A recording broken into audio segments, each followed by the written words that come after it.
Deputado, o senhor dispõe de 10 minutos regimentais. Obrigado. Do expediente inicial, deputado Zé Luiz Nance, deputado Newton Salomão, deputado Dica, senhoras e senhores, estudantes da rede estadual. Senhor presidente, eu traria aqui um tema do nosso debate hoje na Comissão de Educação, que foi a greve da UENF. Esse olhar equivocado que o governo Cabral, e agora, dando continuidade a essa visão equivocada do governo Cabral, se continua tendo o mesmo comportamento com relação às universidades públicas do Estado, a não percepção do papel estratégico delas. Mas eu vou aqui também refletir um pouco em cima do que trouxe o deputado Newton Salomão, meu querido companheiro aqui na casa. Era um fato curioso o PT começar a se incomodar em função das críticas da imprensa, da grande imprensa.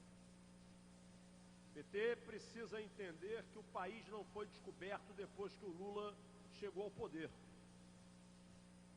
O PT precisa entender que a grande imprensa hoje, independente de que jornal seja, a grande imprensa tem que noticiar os fatos na sua realidade e atender à expectativa da sociedade. O PT comprometeu com os grandes negócios no Estado a sua história de lutas.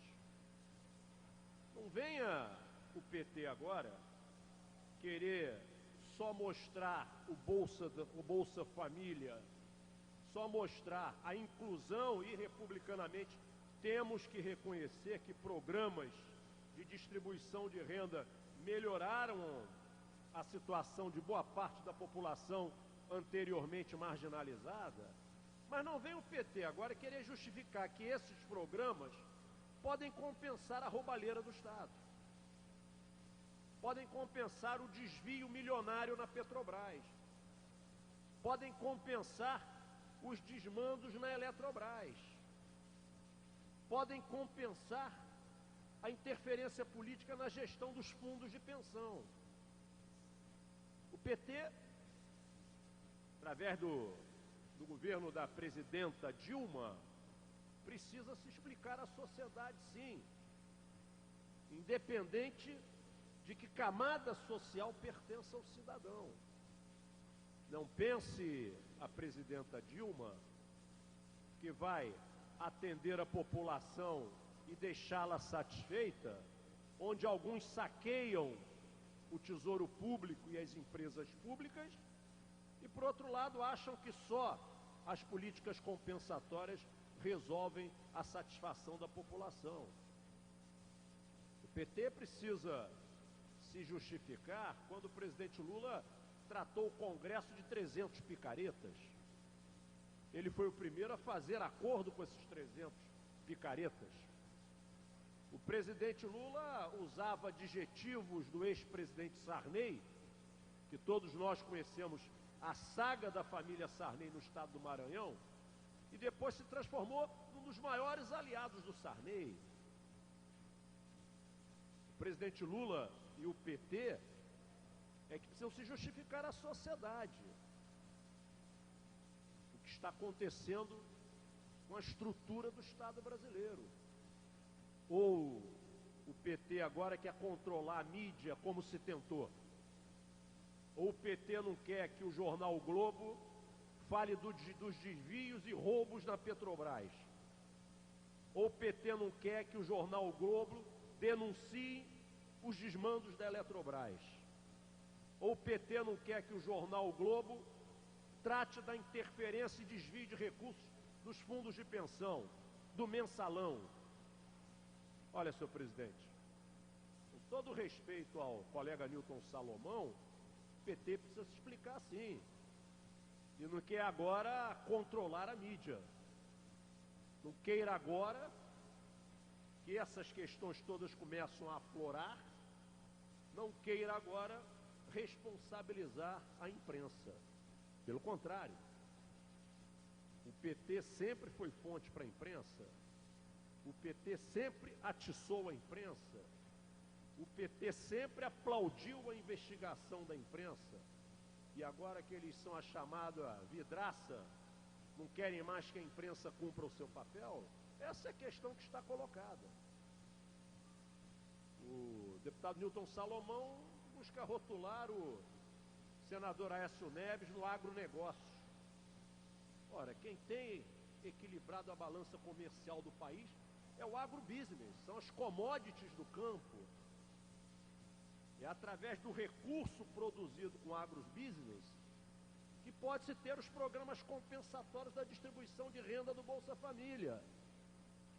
Ora, não é a economia familiar do campo, que é importante, que vai resolver a ponta da distribuição de renda através dos programas compensatórios.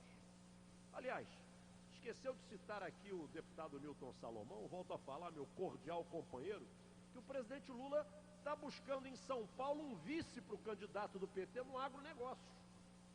Ora, o presidente Lula está buscando um vice ao seu candidato, já envolvido agora também em desvios de recursos no Ministério da Saúde, está buscando um vice no agronegócio. Olha, o senador Aécio Neves tem toda a razão de assumir com coragem a defesa do agrobusiness. Tem toda a razão. É um setor econômico estratégico para o Brasil. É um setor econômico que tem dado uma contribuição ímpar na balança comercial brasileira e que tem gerado essa possibilidade de distribuição de riqueza no pagamento dos impostos para as políticas compensatórias. Mas é bom, deputada Janira, que chega ao plenário, a gente vê quem foi pedra e agora se transforma em vidraça e quer mudar o tipo de pedra. Não pode mais ter pedra. A pedra para eles tem que ser esponja, não pode ser pedra. Ora, o PT tem que ser cobrado pela imprensa assim. O governo federal, como qualquer governo de forma republicana, tem que ser cobrado dos desmandos, dos desvios, das investigações necessárias.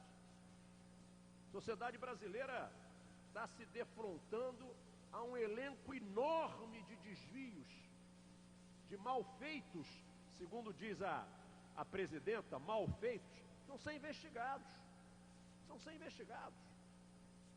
Agora, usar as políticas compensatórias como forma única de dizer que a população está mais satisfeita e isso justificar o desvio do dinheiro público do outro lado, ai me perdoar o colega Newton Salomão.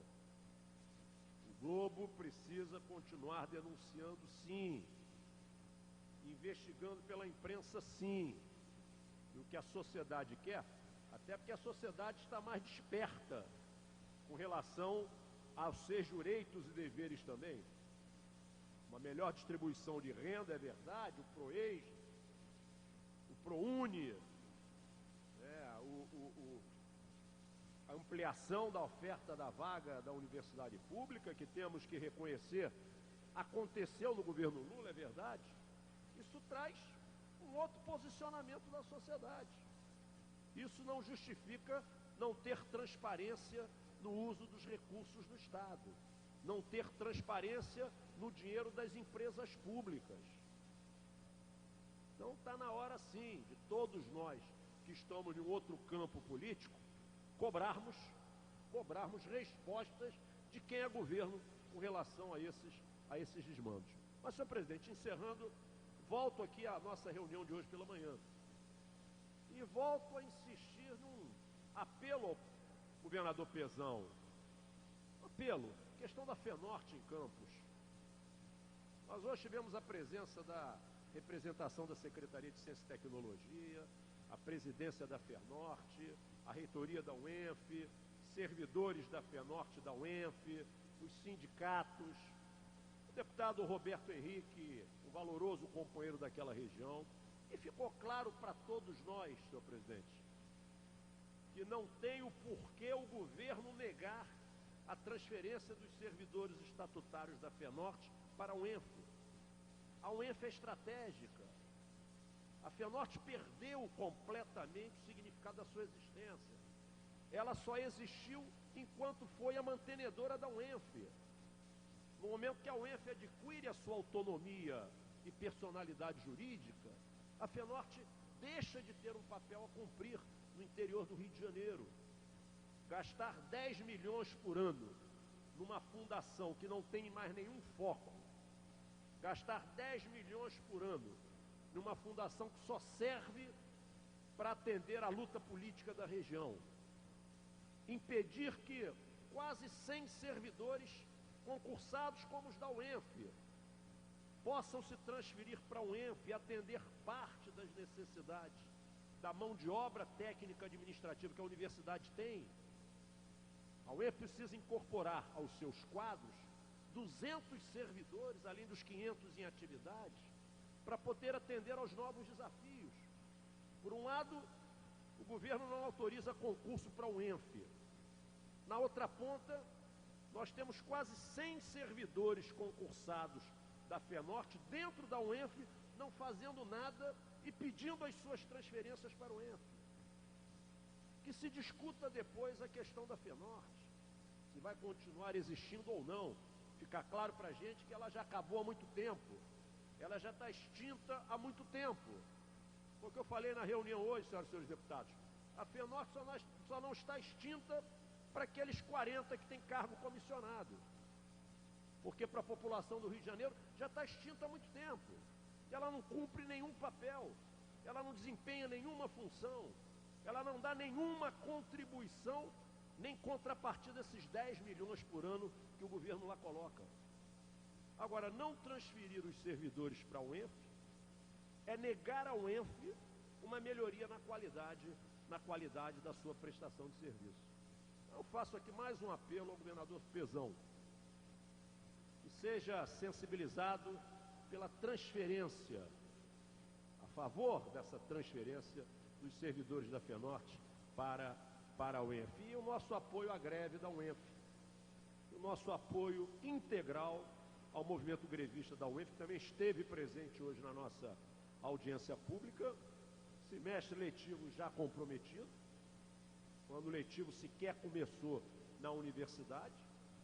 O governo tem um compromisso, ou tinha um compromisso, de encaminhar para casa, no início desse ano legislativo, a mensagem tratando do reajuste salarial dos professores da UENF, e até hoje não o fez. Já estamos entrando no mês de maio, e até hoje não temos sinal nenhum de perspectiva de aumento para os professores da UENF. Espero que o governador Pezão também se sensibilize para a causa da Universidade Estadual do Norte Fluminense. Muito obrigado, senhor.